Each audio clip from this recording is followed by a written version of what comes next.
cobrança em relação ao Banco Central sobre os juros, que não adianta dizer que é uma questão técnica, que é preciso sim, né, olhar principalmente para o crescimento econômico do país. E em meio a toda essa discussão, inclusive, sobre o nível aí dos juros, da taxa de juros, o presidente do Banco Central, Roberto Campos Neto, ele destacou que a taxa básica, ela não é um fator determinante nas condições financeiras da economia. Ele sempre, né, traz essa explicação e mais uma vez voltou a dizer exatamente que não é apenas a taxa básica, esse fator determinante para as condições financeiras da economia brasileira. Citou inúmeros exemplos, né, em que a taxa básica em outros momentos caiu, inclusive, e a liquidez ficou mais apertada. Vamos ouvir então agora a explicação, mais uma vez aí, de Roberto Campos Neto. Selic não significa condições de liquidez.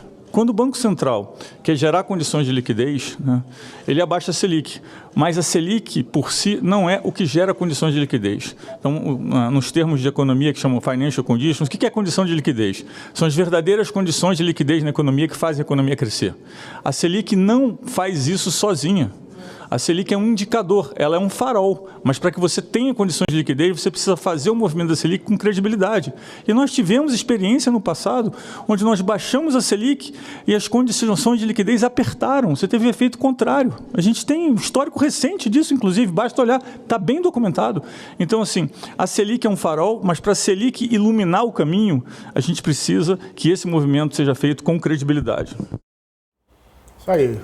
Presidente do Banco Central, Roberto Campos Neto, sempre falando, né, sobre a necessidade de credibilidade para fazer os movimentos em relação ao corte da taxa de juros, lembrando, inclusive, alguns movimentos anteriores do Banco Central, que fez um corte na taxa de juros sem essa base bastante sólida, sem essa credibilidade, e isso acabou trazendo efeitos adversos. O presidente do Banco Central, ele tem reforçado sempre, né, essa questão, falando sobre a Selic, né, que não necessariamente é a base ali para poder falar a respeito de juros, porque tem sempre a questão do juro longo ou até mesmo do crédito já contratado pelo governo, que isso acaba tendo muito mais impacto na questão de crédito e muito mais impacto no cenário econômico do que a Selic propriamente dita. Até porque não existe também, segundo ele, uma relação mecânica, né, como ele gosta de falar, nessa situação de cortar a taxa Selic e o juro longo cair também,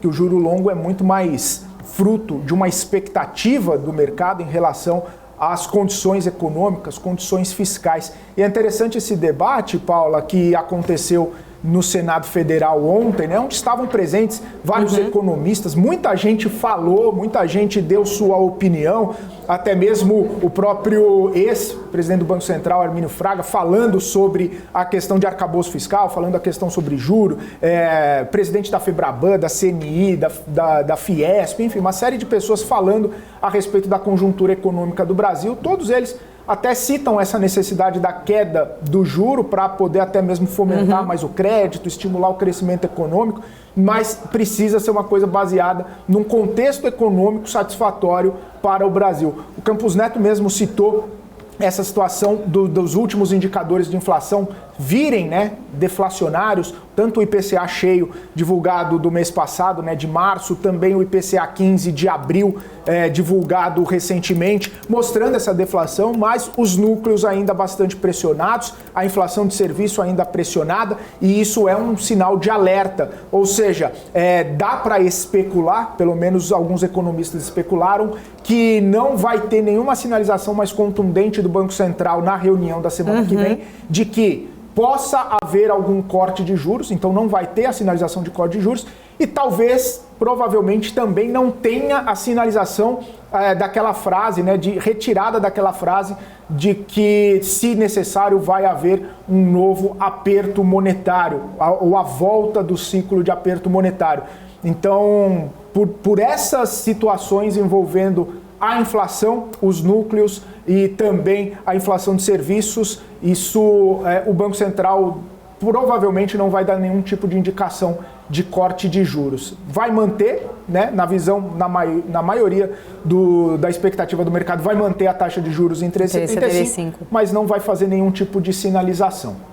Felipe, até porque, né, a questão do arcabouço fiscal foi apenas apresentado, o texto precisa ser discutido no Congresso e a gente sabe, tanto na Câmara quanto no Senado, podem haver ali mudanças, inclusive, no texto e não traz ainda, de fato, né, na prática, concreto, nenhuma sinalização em relação ao equilíbrio das contas públicas para trazer justamente aí uma perspectiva, principalmente olhando mais para o risco fiscal, né, trazendo aí alguma visão que seja importante para a tomada de decisão, inclusive do próprio, né, Banco Central. Há ainda uma espera em relação a essa discussão, outras pautas, né, sendo discutidas lá na Câmara. A gente, inclusive, né, vai vendo ali que tem alguns momentos em que Arthur Lira fala que não vai ser votado até o dia 10 de maio. Lembrando, né, já estamos aí, semana que vem começa o mês de maio, ainda assim a gente precisa ver mais discussões em relação a esse projeto. E fora que o Lira vai viajar para os Estados Unidos, né? Semana que vem ele não vai estar no Brasil. Tá ganhando tempo. Vai participar de um seminário para empresários.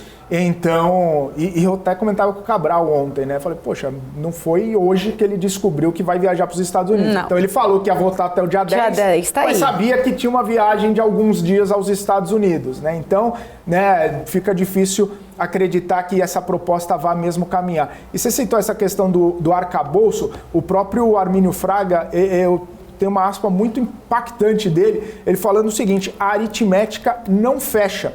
Infelizmente, não é suficiente zerar o primário, porque zerando o primário significa que nós vamos estar tomando dinheiro emprestado para pagar o juro direto, e é o juro que a gente já conhece. Então, tem que caminhar para um saldo primário maior, né? Então, o ex-presidente do Banco Central falando aí que as contas não fecham com o arcabouço apresentado, é necessário muito mais força, não só na arrecadação, mas também no corte de gastos, para que haja um entendimento aí de zerar o déficit público em 2024 e começar a ter um superávit. O Haddad falou que... E só desculpa complementar. Plausível. Só para finalizar, o Armínio Fraga ainda falou que ele defende o teto antigo, tá? Sim, só para isso, sim. nessa fala dele. Pode falar do Haddad. Só para a gente sinalizar a questão aqui do Armínio, porque além desse ponto que você trouxe, né, que ele fala que a aritmética, a conta realmente não fecha, ele ainda acabou sinalizando que ele preferia o teto anterior, né? O grande problema é que o teto anterior não existe mais, né? Foi furado e refurado, então precisava de uma outra regra. Mas, sim, era uma regra bastante importante que acabou dando, né, uma orientação num momento em que as contas públicas estavam totalmente conturbadas ali, desrespeitadas. Então essa regra veio muito em boa hora para colocar uma ordem numa casa que estava bastante bagunçada. E aí, só lembrando que o Haddad ele tinha falado que é possível fazer um superávit de 1% em 26 e 1,5% em 27, né? Então, do jeito que as coisas andam, sem saber, né, na verdade, de onde cortar esses gastos e sem saber exatamente qual vai ser a alíquota maior de arrecadação, então fica difícil saber dessa sustentabilidade de crescimento econômico, de atingir esse superávit, né, Paula? Só para finalizar essas duas partes, né, porque se por um lado o Haddad fala que é possível, é sustentável, é consistente, é crível, por outro lado ainda faltam muitas informações, muitos elementos para trazer essa credibilidade para o superávit da economia brasileira. Exato.